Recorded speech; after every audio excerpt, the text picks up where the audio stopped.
Welcome back to the channel, everyone. Today, we are going to explore a topic that is often misunderstood in the realm of spiritual practice. What is the true purpose of cultivation? What you are seeking as good feelings is actually a trap. Many of us begin our spiritual journeys with a hope for inner peace, joy, and a sense of fulfillment. These are natural desires, and it's easy to see why we might believe that spiritual practice is meant to bring us a constant stream of positive feelings. However, there is a deeper truth behind cultivation that goes beyond the pursuit of good feelings. In fact, seeking these pleasant emotional states can become a trap that limits our growth and understanding. In today's video, we will dive deep into why good feelings should not be the ultimate goal of spiritual cultivation. We will explore how this misconception can hinder our spiritual journey and how to align our practices with the true purpose of cultivation. By understanding the deeper purpose of cultivation, we can unlock the path to true peace, wisdom, and enlightenment. Let's begin by addressing a common misconception many people have when they first start practicing spirituality. It's completely natural to want to feel peaceful, joyful, or content.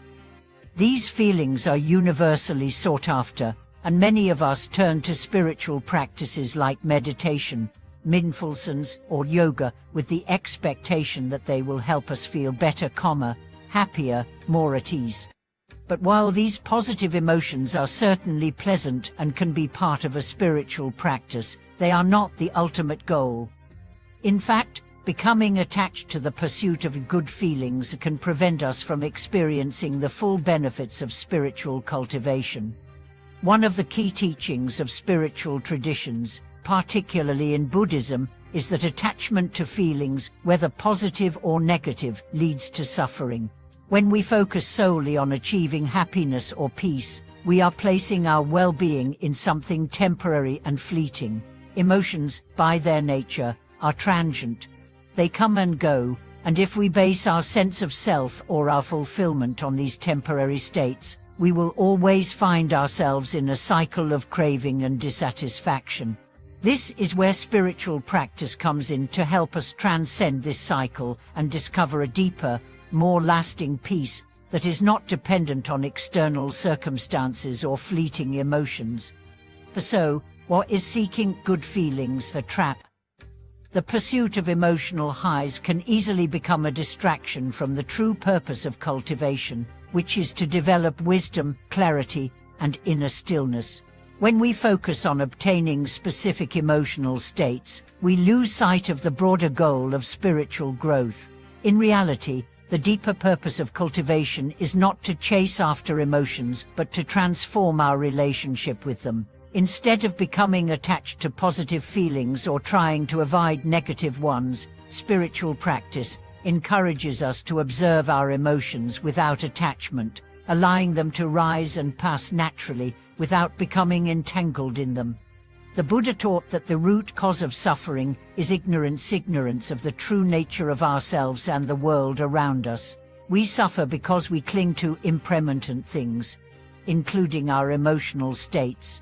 When we cultivate wisdom through practices like mindfulness and meditation, we come to see that everything in life, including our emotions, is impermanent and ever-changing. This understanding helps us release our attachment to transient states and find a deeper sense of peace that is not dependent on how we feel in any given moment. At this point, it's important to clarify that spiritual cultivation is not about suppressing emotions or avoiding uncomfortable feelings. Emotions are a natural part of being human, and spiritual practice teaches us to fully experience them without being controlled by them. Instead of seeking to eliminate negative feelings or hold on to positive ones, we are encouraged to simply be present with whatever arises, allowing ourselves to feel without judgment or resistance. This is the essence of non-attachment, acknowledging the impermanence of all experiences and embracing them with equanimity. So, what is the true purpose of cultivation? The true purpose is to cultivate a mind that is not dependent on external circumstances or emotional states. It is about developing wisdom, awareness, and clarity so that we can navigate life with a sense of peace, even in the face of difficulty. Cultivation helps us break free from the cycle of craving and aversion, and teaches us to respond to life's challenges with a clear mind and an open heart. It is about living in alignment with our deepest values, not in pursuit of temporary emotional highs. In practice, this might mean sitting with discomfort during meditation, instead of trying to avoid it or make it go away. It might involve recognizing when we are seeking happiness or peace as an end in itself, and gently redirecting our focus back to the present moment, where true peace resides.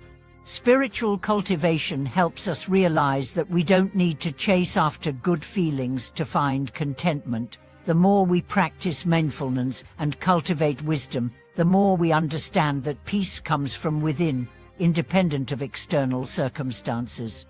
This brings us to the concept of the middle way, which is another core teaching in Buddhism. The middle way is the path of moderation, avoiding extremes of indulgence or self-denial. In terms of emotional states, the middle way is not about repressing emotions or denying them, but about not being overly attached to them.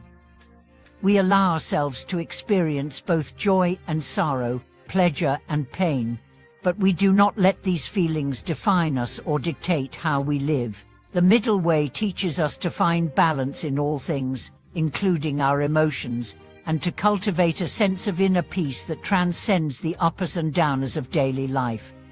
When we let go of the need to constantly feel good or happy, we open ourselves to a deeper experience of life. We become more present with ourselves and with others, more capable of facing challenges without fear or anxiety, and more open to the natural flow of life. True spiritual growth involves accepting the full spectrum of human experience and cultivating the wisdom to respond to it with compassion, clarity, and equanimity. In conclusion, the true purpose of spiritual cultivation is not to chase after good feelings or to avoid discomfort. It is to develop wisdom, mindfulness, and non-attachment, so that we can live with a deeper sense of peace and understanding. When we stop clinging to transient emotional states and begin to live in the present moment with full awareness, we unlock the true potential of our spiritual practice and find a lasting peace that is not dependent on external circumstances. Thank you so much for watching today's video.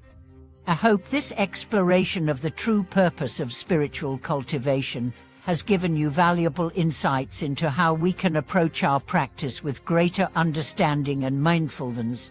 If you found this video helpful, please like, subscribe, and share it with others. Don't forget to leave a comment below and share your thoughts on how you approach spiritual cultivation. I'd love to hear from you.